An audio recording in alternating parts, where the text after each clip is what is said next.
Hello everyone, welcome to the official YouTube channel of zenith academy. আমি Shantanu sir. তো interview আর ডেমোর জন্য কিন্তু আর বেশি সময় বাকি নেই। তো মোটামুটি ইন্টারভিউর প্রিপারেশন প্রত্যেকেই নিচ্ছ। নিজেদের সাবজেক্টের নলেজ আমার মনে হয় প্রত্যেকেরই কম বেশি আছে। কিন্তু গেম চেঞ্জার হচ্ছে আমাদের তোমার লেকচার ডেমনস্ট্রেশন। কারণ এখানেই তোমার স্কিলটা অ্যাকচুয়ালি বোঝা যাবে। কারণ ইন্টারভিউতে কি হবে, কিছু কোয়েশ্চেন করা হবে, তুমি হয় আনসার দিতে পারবে নাহলে পারবে না। তো শুধু আনসার দিতে পারলেই যে তোমার ইন্টারভিউ ভালো হবে সেটাও নয়।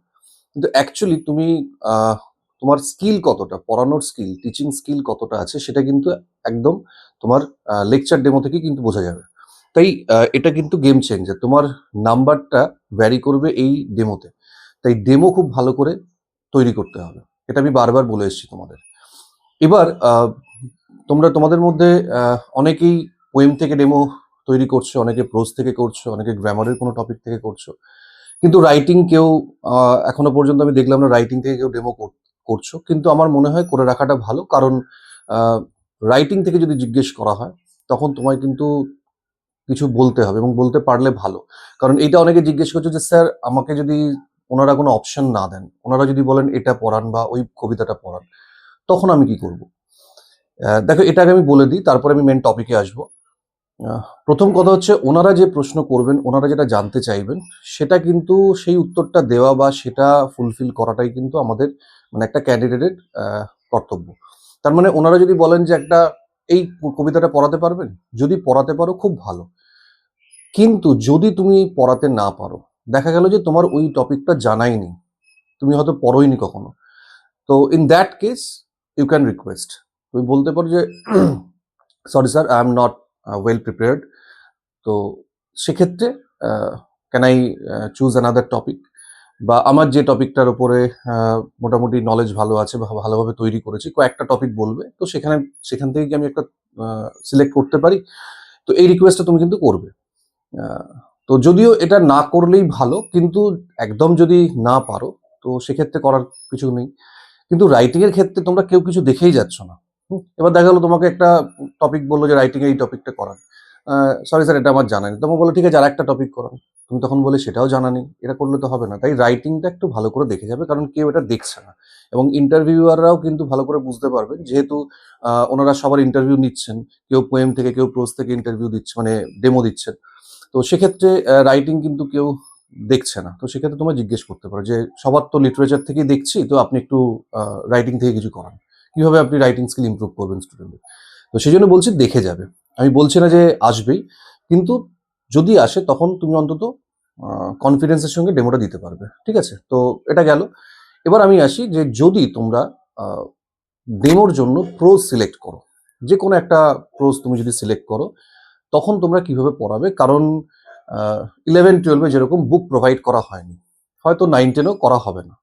তো যদিও এই 9-10-এ বুক যদি প্রোভাইড না করা হয়, সেক্ষেত্রে একটা সমস্যা হবে কি, যে তোমার আহ, একটা পোয়েমের একটা স্ট্যান্ডা মুখস্থ করাটা সম্ভব, কিন্তু প্রোজ পুরো মুখস্থ করাটা সম্ভব নয়।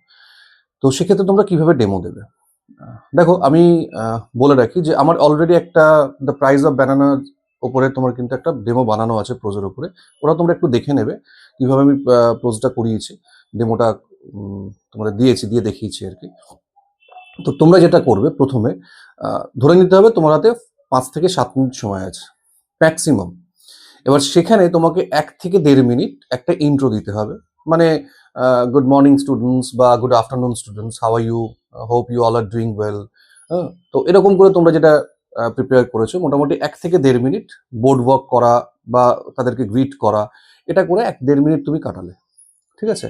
এরপর শুরু হবে তোমার টপিকে ঢুকবে তুমি। কিন্তু টপিকে ঢোকার আগে আমি বারবার বলেছি, ডিরেক্ট টপিকে না ঢুকে আগে একটা ইন্ট্রো দেবে। মানে একটা গল্প তৈরি করবে, যেটার সঙ্গে তুমি তোমার টপিকটাকে রিলেট করতে পারবে। এবং এই গল্পটা অন্তত তোমাকে 2 মিনিটের জন্য বলতে হবে। ঠিক আছে? তাহলে তোমার 2 মিনিট, আমি এখান থেকে যদি 1 মিনিট হতো, 3 মিনিট হয়ে গেল। এবার 3 মিনিট পর তোমরা গল্পের মধ্যে ঢুকলে। এবার গল্পের মধ্যে কি থাকবে? আহ, যেহেতু প্রোজ, তোমার পক্ষে টেক্সট মুখস্থ করা সম্ভব নয়, এতটা টেক্সট তুমি কি করে পড়বে? আর পোয়েম ব্যাপারটা আলাদা, ছোট ছোট লাইন থাকে, কিন্তু প্রোজের তো আহ, বড় বড় লাইন, তো সেই সেন্টেন্স গুলোকে মনে রাখাটা তো সম্ভব নয়। চেষ্টা করবে অন্তত ফার্স্ট দুটো সেন্টেন্স মনে রাখার। ঠিক আছে? কিন্তু ওই সেন্টেন্সটা পড়ার আগে তোমাকে মোটামুটি 5 মিনিট ওখানে কাটাতে হবে। তাহলে তোমার অলরেডি 3 মিনিট গেল। এবার তুমি টপিকে যখন ঢুকছো, টপিক সম্বন্ধে একটা তোমার সামারি বলতে হবে। ঠিক আছে? টপিকটা কি নিয়ে আছে এটা তুমি বলবে, এবং সবথেকে ইম্পর্টেন্ট যেটা সেটা হচ্ছে ক্যারেক্টার স্কেচিং। মানে তুমি যে গল্পটা পড়াচ্ছ, তো সেই গল্পে কি কি ক্যারেক্টার আছে, ঠিক আছে? ক্যারেক্টারগুলো তুমি আগে লিখলে তোমার যেটা টপিক, সেটা ভোলা গ্র্যান্ডপা হতে পারে, যে কোনো তুমি প্রোজ পড়াচ্ছ, তো প্রোজটা লিখলে, রাইটারের নাম লিখলে, তো সেখানে তোমার প্রোজের রাইটার সম্বন্ধে একটু ইনফরমেশন দিতে হবে, সেখানেও তোমার হয়তো 20-30 সেকেন্ড যাবে। তো এইবার তুমি আসবে ক্যারেক্টার স্কেচিং এ, যে গল্পটা তুমি বলতে বলতে তুমি তখন বলবে এই গল্পে এই এই ক্যারেক্টারগুলো আছে, একদম নিচে ক্যারেক্টারগুলো পরপর অ্যারো দিয়ে দিয়ে লিখে নিলে, দিয়ে এবার ক্যারেক্টারগুলো সম্বন্ধে একটু করে ইন্ট্রোডাকশন দাও। কোন ক্যারেক্টারের কি রোল, ঠিক আছে? যদি দুটো ক্যারেক্টার ইম্পর্টেন্ট ক্যারেক্টার থাকে, চারটি ইম্পর্টেন্ট ক্যারেক্টার থাকে, যে ক্যারেক্টারগুলো মোস্ট ইম্পর্টেন্ট সেগুলো তুমি লিখলে, লিখে সেই ক্যারেক্টারগুলোর কি কি রোল, তাদের ক্যারেক্টারিস্টিক্স কিরকম, সেইটা তোমাকে লিখতে হবে একটা একটা করে ওয়ার্ড দিয়ে। ধরো কোনো ক্যারেক্টার প্রচন্ড আহ, আহ, খুব ভালো একটা ক্যারেক্টার, তুমি বলে he is kind, generous, lovable, এরকম পজিটিভ কিছু অ্যাডজেক্টিভ ইউজ করলে। ঠিক আর একটা যদি একটা ভিলেন থাকে, হি ইজ ক্রুয়েল, তার তলায় তলায় তুমি কিছু নেগেটিভ অ্যাডজেক্টিভ ইউজ করলে, তাতে কি হবে, the students will have a clear idea about the particular passage. তো এই টপিকটা সম্বন্ধে সে কিন্তু ভালো একটা আইডিয়া পাবে যে হ্যাঁ, এই ক্যারেক্টারটা আমি পড়ার আগে বুঝে গেলাম যে এই ক্যারেক্টার হচ্ছে এরকম, এই ক্যারেক্টারটা হচ্ছে এরকম। তাহলে তার যখন তুমি পড়াবে তখন বুঝতে সুবিধা হবে। তাহলে এটা করলেই দেখবে তোমার 5 মিনিট এমনি কেটে যাবে, ঠিক আছে? তাহলে এইগুলো যদি তুমি আগে থেকে করে নাও, তাহলে তোমার ওখানে 5 মিনিট হয়ে গেল। তারপরে তুমি একটা সেন্টেন্স বলবে এবং সেই সেন্টেন্স থেকে এবার তুমি বোঝানো শুরু করবে। আচ্ছা, এবার প্রোজ থেকে তোমার কি ধরনের প্রশ্ন আসতে পারে? প্রোজ থেকে তো পোয়েম আর প্রোজের মধ্যে তো ডিফারেন্স আছে। তো সেক্ষেত্রে প্রোজ থেকে তোমাকে যেরকম গ্রামার রিলেটেড কোয়েশ্চেন বেশি করতে পারে। মানে ধরো কোনো একটা ওয়ার্ড তুমি, তোমাকে বললো যে এই ওয়ার্ডটা কোন পার্টস অফ স্পিচে আছে।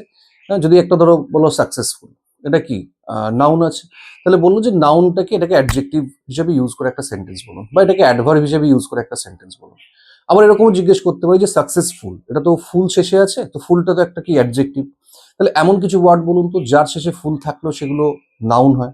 যেমন ধরো মাউথফুল, স্পুনফুল, তারপরে তোমার হ্যান্ডফুল, এগুলো সবই কিন্তু তোমার নাউন। ঠিক সেরকম তোমাকে এটাকেও জিজ্ঞেস করতে পারে কোনো ওয়ার্ডের শেষে ধরো ফুলি আছে, ফুলি মানে অ্যাডভার্ব, বলে এমন কিছু ওয়ার্ড বলুন যেগুলো শেষে ফুলি মানে LLY, লি থাকলেও সেগুলো কিন্তু অ্যাডভার্ব না অ্যাডজেক্টিভ। যেমন ধরো silly, friendly, fatherly, cowardly, timely, এগুলো কিন্তু কোনোটাই অ্যাডভার্ব নয়। They look like adverb but they are adjectives. তো এই ধরনের প্রশ্ন তোমায় করতে পারে, বা একটা সেন্টেন্স দিয়ে তোমাকে বললো এটাকে কমপ্লেক্স সেন্টেন্স করুন বা ডিগ্রি চেঞ্জ করুন, এই ধরনের প্রশ্ন তোমাকে করতে পারে।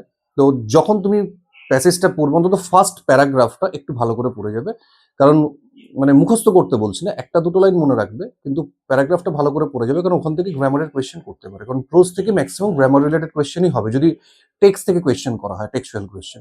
যেমন পোয়েম থেকে লিটারারি রিভাইজ আছে, এইগুলো অনেক রকম প্রশ্ন করা যেতে পারে। তো এখানে মেনলি গ্রামারের কোয়েশ্চেনই বেশি করা হবে, সিনোনিম অ্যান্টোনিম জিজ্ঞেস করতে পারে, হোমোফোনস জিজ্ঞেস করতে পারে। হ্যাঁ, তো যেমন টেলের হোমোফোন কি কি আছে বলুন, এই ধরনের প্রশ্ন কিন্তু তোমার ম্যাক্সিমাম করা হবে। তো যারা যারা প্রোজ নিয়ে ডেমো দেবে ভাবছো, তো তাদের প্রত্যেককে বলবো এই জায়গাগুলো একটু ভালো করে দেখে যাও, কারণ অনেকের এই ভয়টা তোমরা পাচ্ছ যে টেক্সট আমি কি করে মনে রাখবো। তো পুরো টেক্সট পড়াটা সম্ভব নয়, সেটা ওনারাও খুব ভালো করে বুঝবেন। তাই ইন্ট্রোটা একটু ভালো করে করবে, যাতে স্টুডেন্টরা পড়ার আগে একটা তাদের আইডিয়া হয়ে গেল যে হ্যাঁ, আমি প্রোজ যেটা পড়তে যাচ্ছি সেটা কি আছে, তার মধ্যে গল্পটা কি, কটা ক্যারেক্টার আছে, সেই ক্যারেক্টারগুলো কিরকম, ঠিক আছে? তো এই যে ওভারঅল একটা মানে ইন্ট্রো দিয়ে দেওয়া আর কি, হ্যাঁ, একটা রাফ আইডিয়া দিয়ে দেওয়া, এইটা যদি তুমি দিয়ে দাও প্রোজের ক্ষেত্রে, এটা খুব হেল্পফুল হবে স্টুডেন্টদের জন্য। তাই যারা প্রোজ থেকে পড়বে ভাবছো তাদের প্রত্যেককে বলবো এইভাবে প্রোজটা তৈরি করো, তাহলে আমার মনে হয় এর ওপর ডেমো দিতে তোমাদের কোনো অসুবিধা হবে না। তো আজকের জন্য এটুকুই। নেক্সট ক্লাসে আর একটা নতুন টপিক নিয়ে আবার দেখা হবে।